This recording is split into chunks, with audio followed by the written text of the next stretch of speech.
It's Dylan. He's gone and you were too slow. How could you? Keep going. How could you? Keep going. Ignore the pain. I told you it was to trick you. I told you. Where are you going? See, there's nothing to follow. Come on.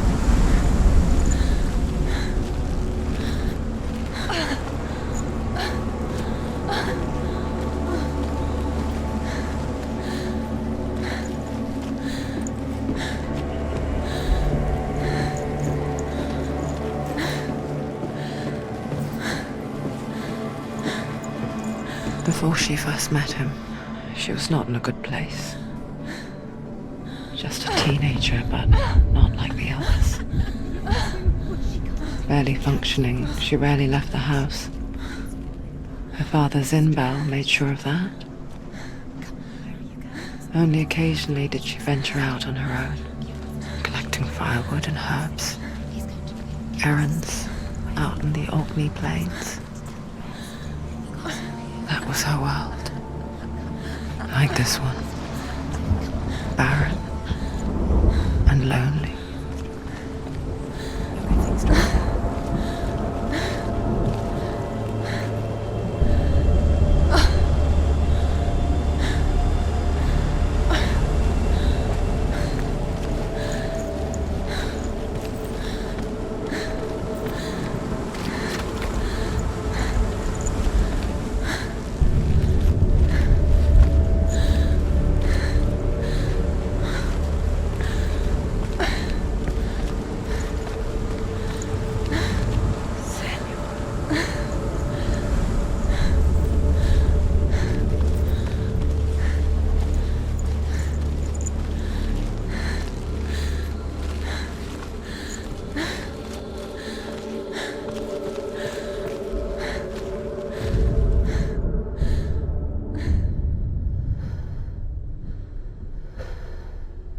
Senua, there will be times that you will feel alone and exhausted, like a strange little fish swimming against the tides of the big ocean. But have the faith to let go and let the tide carry you away. Because the whole ocean is your home, and it does not ask you to swim against it.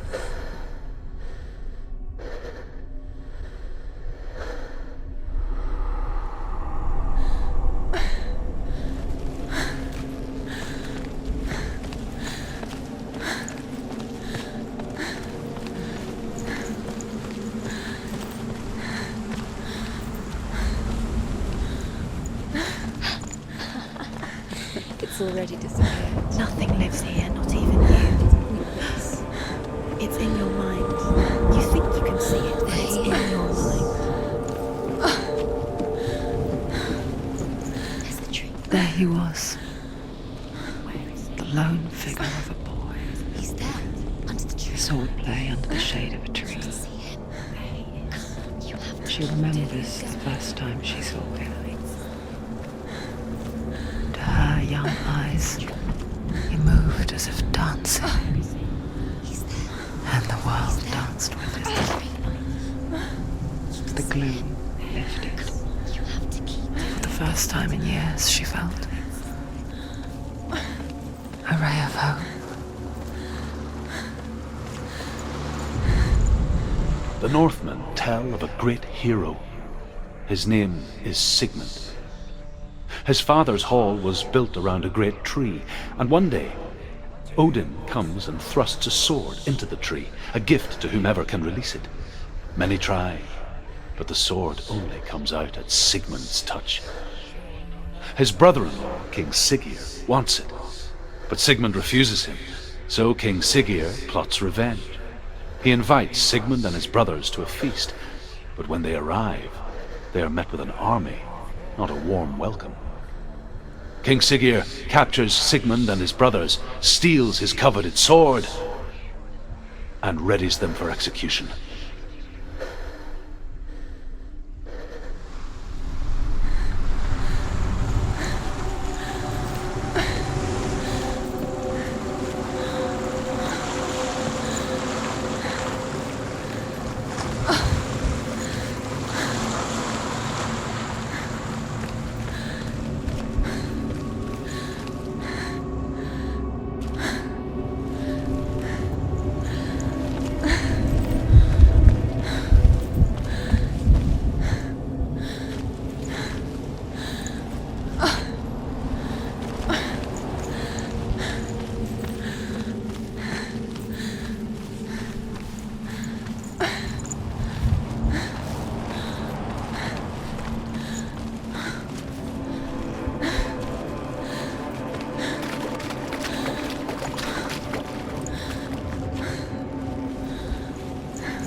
Death for Sigmund and his brothers seems certain.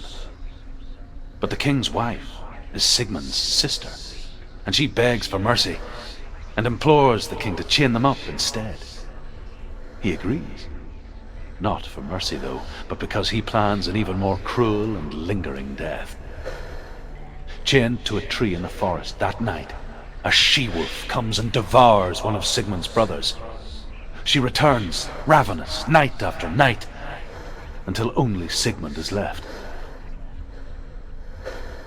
The next day, Sigmund's sister sends a servant with honey to smear on Sigmund's face.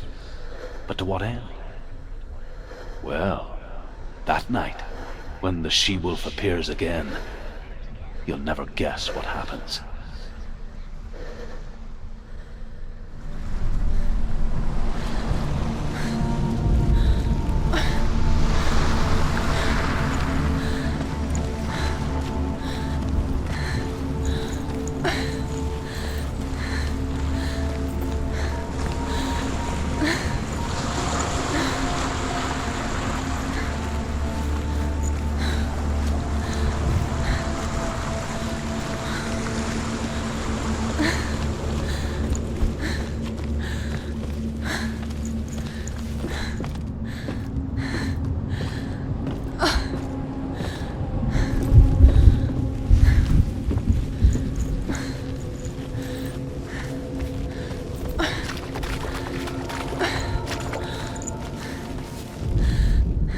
As the she-wolf licks the sweet honey from Sigmund's face, he bites the wolf's tongue.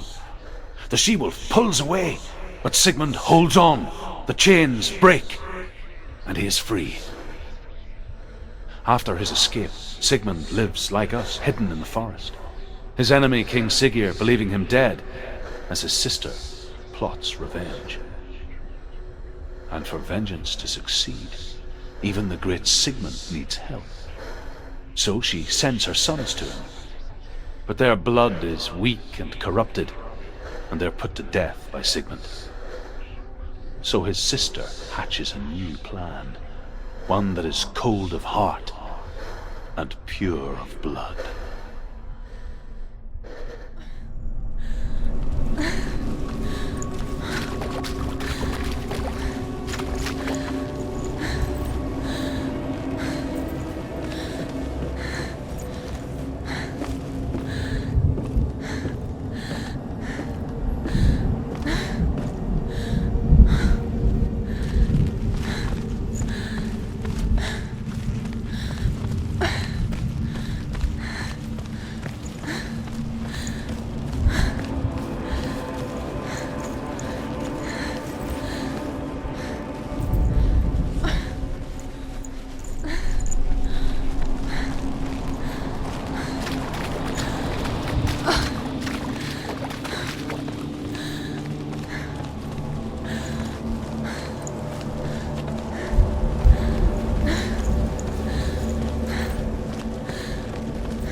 Day after day, watching from afar, she mimicked him, perfecting her own secret dance,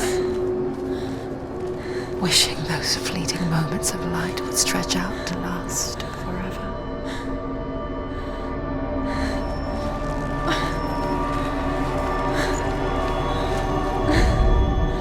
Sigmund's sister trades shapes with a sorceress, and in disguise, she lies with her own brother.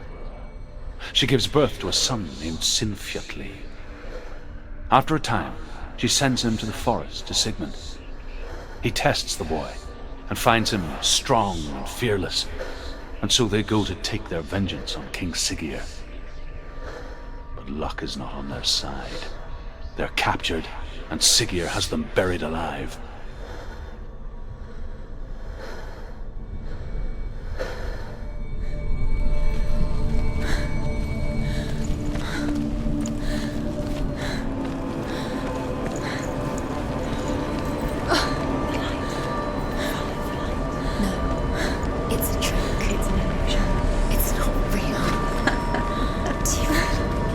You want to believe it's real, but it's a trick. You do.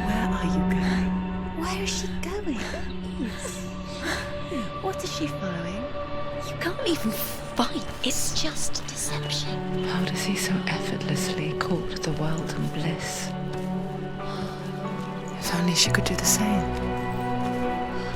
See the world through eyes anew and dance with it, just like he does.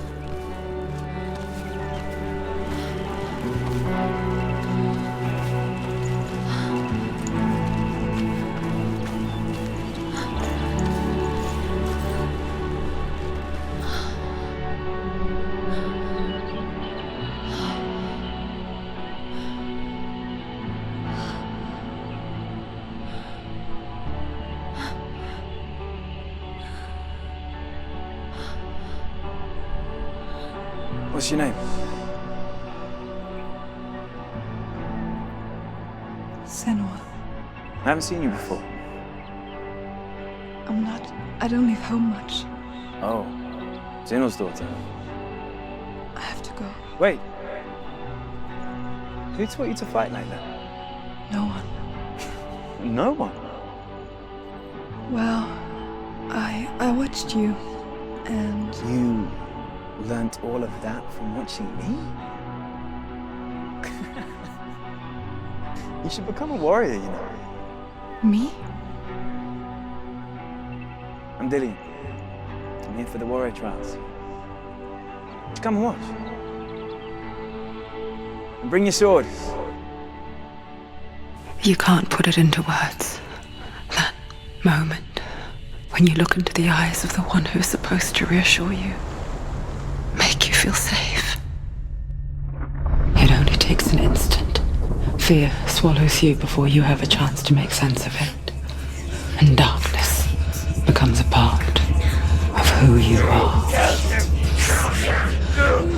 You killed him. But her world changed the day the Northmen took him from her. Senua knows that there's no going back to how things were. That there's nothing to go back to at all. Stay still, stay quiet, hide, don't tell her. Their gods can see into your mind. They will use this power to destroy They you. won't stop me. I can still feel him. Whatever's left of him, they will never let him go. I'm not gonna let him rot here. You're the one rotting here. Leave me alone. You will die here, No. and all your suffering will have been for nothing.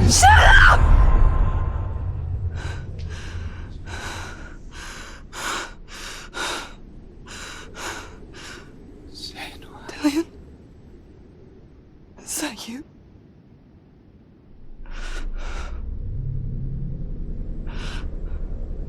I'll find you, my love. I promise.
As Sigmund and Sinfjotli are being buried alive, Sigmund's sister throws an armful of straw into the grave mound. Hidden in the straw is Sigmund's sword, the gift of Odin. They cut their way out of the grave mound and set fire to Siggeir's hall. The king burns to death. Sigmund calls to his sister to come out, so that she may live and be honored. She does come out, but only to tell him the truth. That she had slept with him, her brother, to beget a strong avenger. I am not fit to live, she says, and walks back into the fire. Strike vengeance from your hearts. As Sigmund and Sinfjotli are being buried alive, Sigmund's sister throws an armful of straw into the grave mound. Hidden in the straw is Sigmund's sword, the gift of Odin. They cut their way out of the grave mound and set fire to Siggeir's hall. The king burns to death. Sigmund calls to his sister to come out, so that she may live and be honored. She does come out, but only to tell him the truth. That she had slept with him, her brother, to beget a strong avenger. I am not fit to live, she says, and walks back into the fire. Strike vengeance from your heart, Senua, as there is always a heavy price to pay.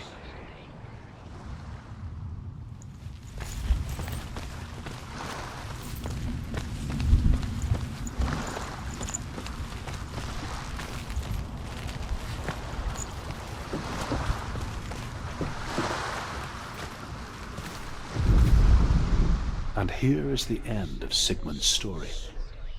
He was a fierce and great warrior who fought many battles.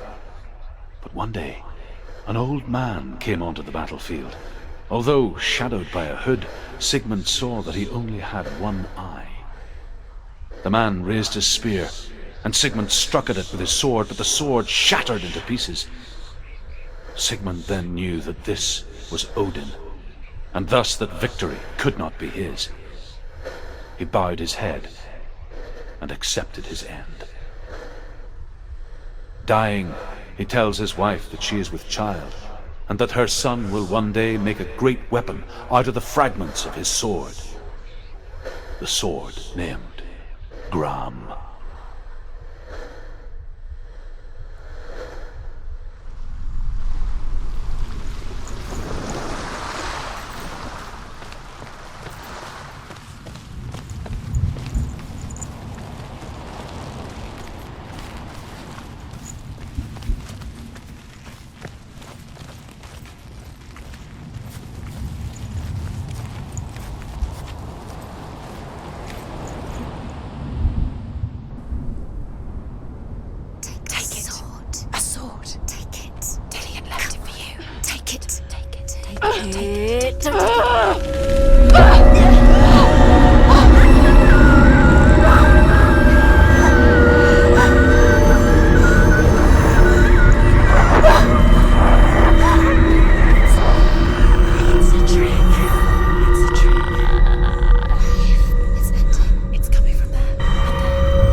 Its name is Gramr.